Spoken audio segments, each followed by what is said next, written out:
Hello, everybody, and welcome to another edition of Cardinal Territory. Jim Hayes alongside Matt Holliday and Lance Lynn. And quick reminder before we get into it that if you like Cardinal Territory, go ahead and hit the subscribe button. See, they told us to get to 5,000. We did that, blew past it. Now they want us to get to 7,000. So please, if you don't mind, go ahead and hit the subscribe button. Now, Matt, we had done, Lance and I, an emergency edition of Cardinal Territory to discuss the Donovan trade. Just to recap, okay? Donovan goes to Seattle, three-way deal with Seattle and Tampa. The Cards get a couple of prospects from Seattle. Top 100 prospect pitcher, Gerangelo Senja, a former first-round pick, also Ty Pete outfielder and former first-round pick, and another prospect and two comp picks from Tampa, all for Brendan Donovan. So, Matt, just when you heard the trade and you found out the pieces involved, what was your reaction? Well, I think it looks like a pretty good haul to me. I mean, I think you got, three first round picks and two comp picks. So basically, I think I've seen the switch pitcher. He's Jackson's age. I've actually seen him, out on the tour, a summer tour of. Um, I remember the first time I saw him, and I was pretty amazed at the fact that he could throw that hard from both sides. Essentially, you could act like you got two players. He could be two pitchers that they got for him.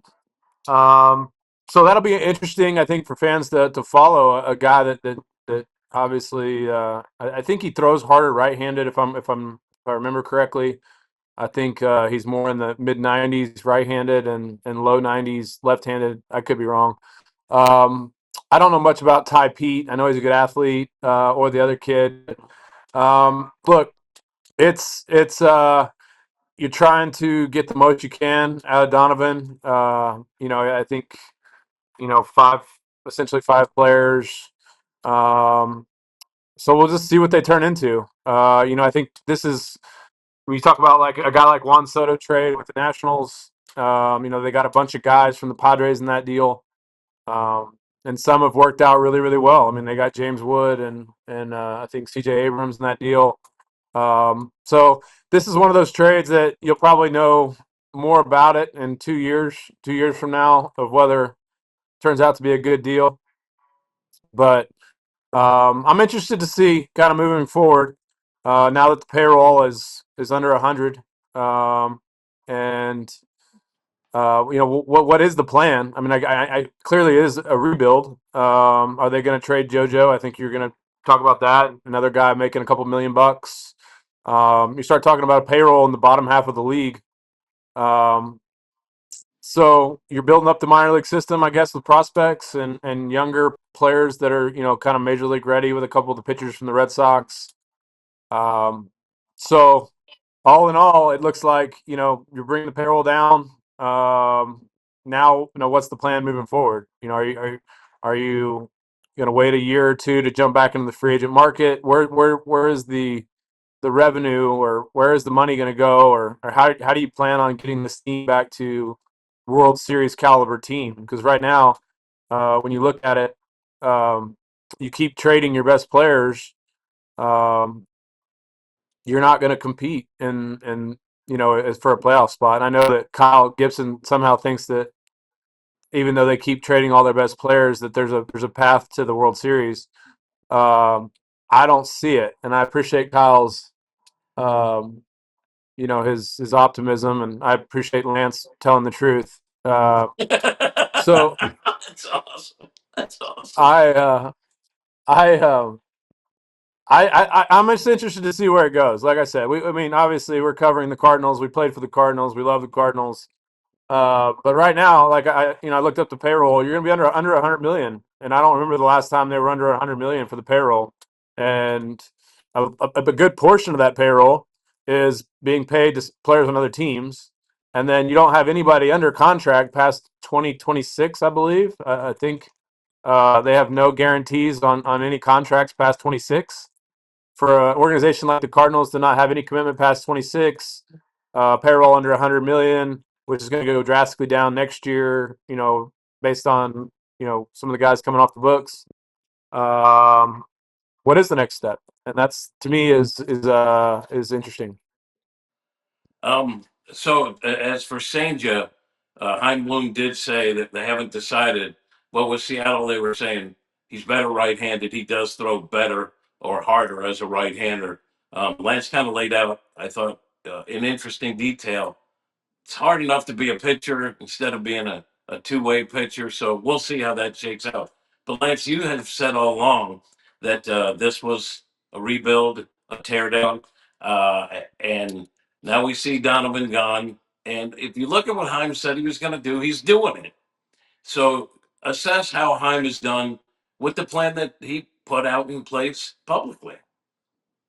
Yeah, I mean, originally it was a retool, or then it was a build. I mean, it's pretty obvious it's a rebuild. There's really no other way to say it. I think you're just waiting for Lars and JoJo to be sent off, and I think if Lars didn't have the surgery this offseason, he'd already be gone. So maybe those are two pieces that you can package together this year during the trade deadline to maybe get a couple more prospects and go from there.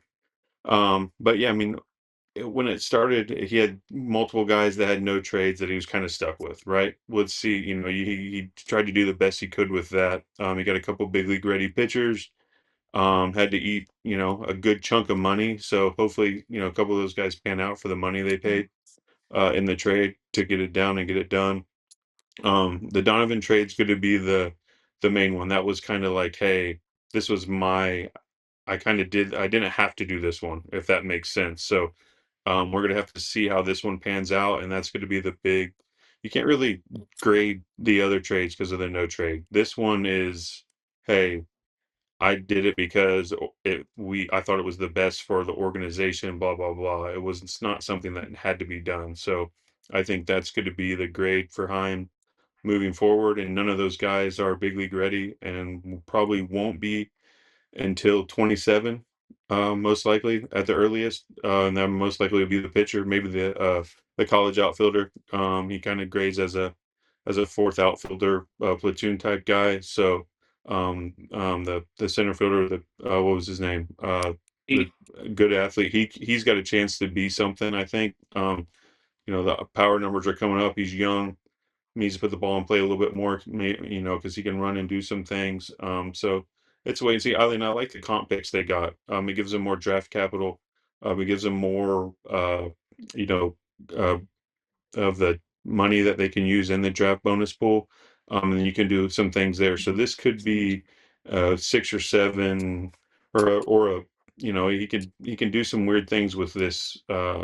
With this over with this haul because of the draft picks that he's got with it. So he can maybe tie a draft pick to Lars and JoJo each and get a higher prospect that you kind of know what you're getting because you've seen him play in the minor leagues and stuff like that. So there's a lot of ways to go here. It didn't have to be done because Donnie didn't have to be moved, or didn't want to be moved like the guys with the no trade. So that's going to be the one to see where we go in 2 years, to see how they develop. And it puts a lot of pressure on their minor league develop system and all this stuff too, because they've done is overhaul the minor leagues. And if none of these guys pan out, then it's just like, well, we overhauled and didn't have any plan for any of these guys. So I think it puts pressure on Heim to say, hey, we need to have guys develop rather quickly in the minor leagues, or we got a bunch of minor leaguers and we didn't have a plan for them when we got them. That's a pretty fair assessment of where things are. Hey, don't forget, if you do like Cardinal Territory, maybe you want to get some merch. Like I have the Foul Territory hat, but we have plenty of merch. We got the t-shirts, we got the caps, we got hoodies, we got mugs, backpacks. If you like Cardinal Territory, it's all out there for you. Just go to shopcardinalterritory.com. Shop cardinalterritory.com, and the merch is all there for you. Super Bowl 60 deserves a sports book built for the moment. DraftKings Sportsbook, an official sports betting partner of Super Bowl 60, puts you right in the center of the biggest game of the year. Any team that bumps off the Rams, I'm for that team, so I'm going with the Seahawks. Lance Lynn, who you got? I'll go get you. I'll take the Patriots just so you and I can have a friendly wager. Download the DraftKings Sportsbook app now. Use code FOUL. That's code FOUL to turn $5 into $300 in bonus bets if your bet wins. In partnership with DraftKings, the crown is yours. Gambling problem? Call 1-800-GAMBLER. New York, call 877-8-HOPE-NY or text HOPE-NY. Connecticut, call 888-789-7777 or visit ccpg.org. On behalf of Boot Hill Casino in Kansas, wager tax pass-through may apply in Illinois. 21 and over in most states. Void in Ontario. Restrictions apply. Bet must win to receive bonus bets which expire in 7 days. Minimum odds required. For additional terms and responsible gaming resources, see dkng.co/audio. Limited time offer. You're watching Cardinal Territory. I should mention Kyle Gibson is at the bottom of a canyon or something with a lot of rocks around. It's a vacation, so he's not in any sort of danger.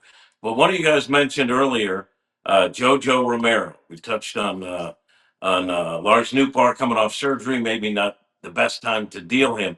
But Matt, I'm going to ask you about JoJo coming off a career year, 8 saves, an ERA really just a tick above 2. He was outstanding. His best year as a big leaguer. Are they better to hold him or better to deal him? How do you see this thing unfolding?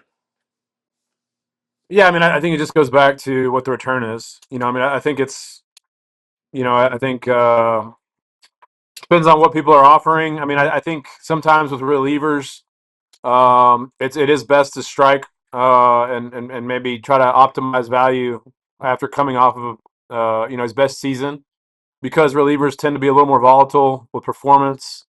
I think if you're going to trade him, or if there's value, if there's teams that want him and they're willing to offer, prospects or comp picks or whatever, I think you definitely have to listen.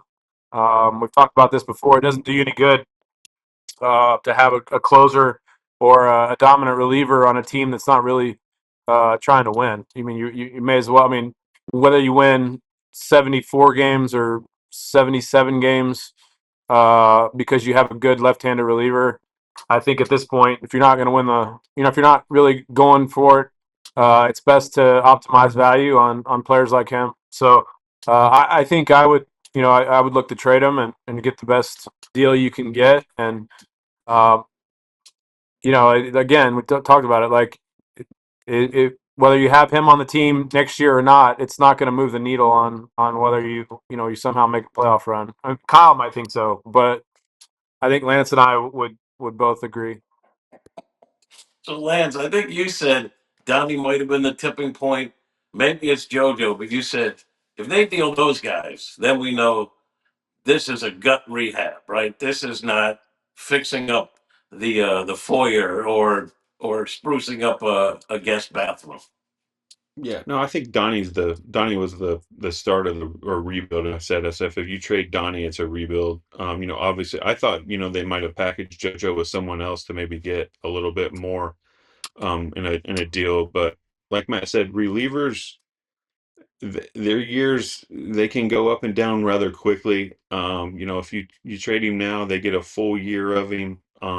Whether it's whatever team needs him and all that. If he has a bad first half, his value is going to go down. And you kept him because you're not going to be in it. You're telling everybody you're rebuilding, so why not try to get as much as you can and not risk value going down? And that being said, you have these comp picks that you just got. Maybe you throw one in there and see if you can get yourself a top 100 prospect from somebody. You just never know. But I would say with relievers, um, year in and year out, you never know what you're going to get. You never know when the mileage, catches up this way and that way. And he's got one more year. I think this is his last year ARB, if I'm not mistaken. So I think it's a no doubter. Give a team a full year of a guy, and then you could try to get the best package you can and get a guy that you know, that you're high on or something like that. And if you want a better pick or a better guy, throw in a comp pick where because you don't know what's going to be there in the draft. You know what a guy's done in the minor league so far to actually see what you can kind of project his future to be. Lance, you know some of these guys. I'm just curious. I'm sure it's going to be on a rotating base, especially early on. But one guy you think would be good at closing out games, the crop that's going to be there beyond JoJo. Yeah, I mean you're looking at what you got. off the top of my head, I think it's going to be I'm going to more of a say committee, Swanson. whatever a righty. What's I'm going to he say kind of came up Swanson. last year and did some things, and then O'Brien. Um, I think those two are kind of your let's see right away. And if Leahy doesn't make the rotation, or you don't, all these guys that you got in the trades and McCreevy and Palante, everybody looks good in spring training. Throw Leahy back there. That could be a fix. And hell, they're gonna have 9 starters fighting for 5 spots. Like if one of those guys stuff plays up in the bullpen and you got a closer that's 1 year into the big leagues, that is very, very good thing to have because closers get expensive quick. And Matt, tell me if I'm wrong here. You want a 3-4 starter or just stuff play up as a back end reliever? You know what I'm saying? You can, 3-4 starters Yeah, just I they're agree. everywhere. Back in if a guy's stuff plays Yeah. up in the bullpen and he's only going to be a 4 starter going 5 innings, 6 innings tops, throw him in the back end of the bullpen and let him go get saves. Like Leahy might be an elite closer, but might be a 4 starter. Like you just never know, and that's something they got to figure out in spring training.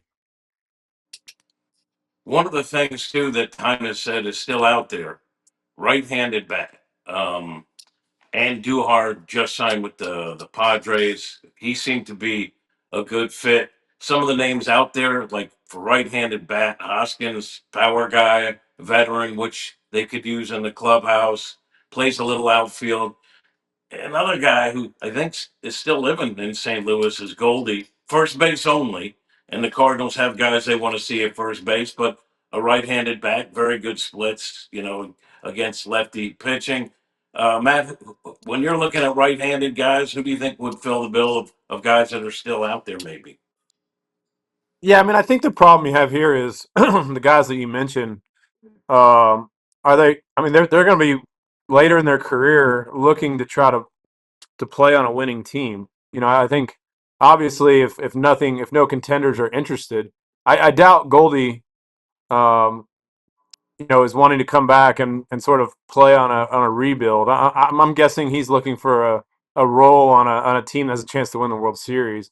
Um, I mean, we talk about Hoskins. I mean, that might be somebody that, but my guess is he's probably looking to play on a competitive team where he gets at bats, more consistently. I guess, I guess the split would be with first base, maybe the platoon split that you're looking at with Hoskins and Goldie, with Burleson. But looks like Burleson they want to play him every day and see what he looks like against lefties and not really have a platoon. So I don't know what exactly role, other than just to say you have another right-handed bat. Is it a bench role that just pinch hits? Is it somebody that can play both infield and outfield? I think Wilmer Flores was on the list. Um, Starling Marte. Maybe he wants to try to rebuild value again, but again, if you trade Newbar and you want to, sign Marte and see if he can't rebuild some value and then trade him at the deadline, or if you want to do something like that, I could see it. But when you start talking about veteran players, most of the time they're not looking to be platoon players on non-competitive teams. They want to be platoon. If they're going to platoon, they want to platoon on a team that has a chance to win. So I think it's an interesting situation, unless you're going to overpay, which doesn't really seem to be in the cards for. Oh, nice, in the cards Mhm. for any of the free agents. That the Cardinals are looking at. I can't see them overpaying to bring in somebody like Reese Hoskins, just to add a right-handed bat. So I don't know. I don't know where this will land, but it'll be interesting. Lance, say something more positive than Matt, because right now I I'm a say you little trade saddened. JoJo for a person that can hit right-handed and play the outfield, and you know what you're getting. I mean, that's the kind of the play, and it's going to save you money, and you don't have to get a free agency. But if you're going to go in the free agency mold, Burley can play left if need be. If however you want to work it. If you trade Newt, then Burley can play left. Walker's in right. Then you can put Herrera at DH, and then you got maybe a better back or a better catcher situation, and whoever you go can also DH and play first base and do the things like that. So there's a lot of fits there, and then you just got to kind of see how it is. Flores kind of fits the bill too, if you look at it, right? Second base, Third base are probably going to be predominantly left-handed. First base going to be predominantly left-handed. Wilmer can play all three of those positions in the infield. So then Newt's in left, Walker's in right, Victor's in center, and that's kind of your flow. And then you can flow in Herrera at his DH days, because Herrera, in my opinion, Herrera, if he catches, you got to watch his legs. So if you want him, he's got to be in the lineup every day, pretty much. So how can you get him in the lineup the most? DH 3 days a week. I think that would be huge for him, and then mix and match those days behind the plate, especially with day games, and off days and stuff like that. So I think Herrera is going to get more DH time than people think. All right, last thing, and I'll let you guys go. In a more positive direction, one guy outside of JJ Weatherholt, who everyone's excited to see, who I know we all believe will be on the opening day roster and will be a very good player. Outside of that, give me one guy that you want to see either how he bounces back or how he takes it to the next level, or maybe like Mason Wynn, just what he does when he's got two healthy knees. Matt, I'll start with you. One guy on the current roster that you're excited to see in the upcoming season. Well, I think Jordan Walker is always the one that's intriguing, just because his ceiling is high. All accounts, I think I heard Mason Wynn on MLB Network. He was talking about how excited he was to see some swing change, or that he'd been working really hard, and that he had seen Jordan's recently swinging and looked really good. So he's a guy that has high end um, potential. Hasn't quite tapped into it just yet. Still young, but he's one of those guys that is an outlier when it comes to strength and skills and arm strength and some things that he can do that most guys can't. So he's one of those guys that 2 years ago he's untradeable. You could have got a ton for, and just this kind of still trying to find it, figure it out. So I'm interested to see if he can take that next step and maybe turn into a really good player. How about you, Lance? I'm going to go with Gorman off this. This is what we're thinking, right? You got JJ and Wynn up the middle. It's Gorman and Walker that if they take that next step with Herrera behind the plate and then Victor Scott, but it's Gorman. Their make or break years are for Walker and Gorman, in my opinion, in this sense. But they're still really young. Gorman's got a chance to be a third baseman, second baseman that can hit, 25 home runs plus a year, but he needs to realize he's in a ballpark where if 25 home runs happens, as Matt knows, is a really good year. But hit your doubles and don't strike out. So, if from my opinion, if he hits 20 to 25 home runs, but next thing you know, the batting average goes up to 250 and hit some doubles and stuff like that, he becomes a really good player. Or he can swing like he swings and become Rougned Odor, where I'm going to hit 30 every year. I'm going to strike out 200 times and I'm going to drive in 100, but I'm hitting 200, so I'm not a serviceable player.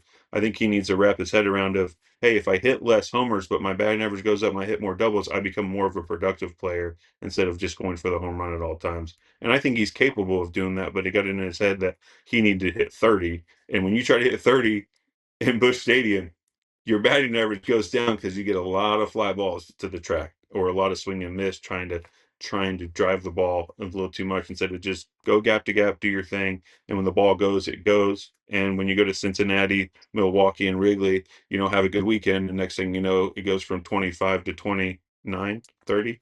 That's the way you got to play it. If you play most of your home games or if you have half your games at Busch. I'm going to go with Mason Wynn because he played through a bad knee for most of last year and was still a He won Gold a Glover. Gold Glove. Good reach. What's that? I'm That's a tough saying reach. Tough I'm reach, going to Jim. say He won a Gold Glove and he's had 2 good years. hold this, but I think he's going to steal bases. I think he's going to hit 20 homers, and I think he's going to be more of an impact bat. That's why, because we saw him do all that with a torn meniscus, in But I his think, knee. Jim, I think people expect that out of him. That's like the next step for him. The other guys are ones that are like, hey, you have to reestablish that you can be a big leaguer. He's a big See, but leaguer. I said excited to see or see what they can be. If So you're it not was a excited to see twofold. Mason win, then you don't need to watch baseball. That's fair enough. All right, but that's the beauty of Cardinal Territory. We give answers, and then the former athletes can beat up on the guy who wasn't. I appreciate that.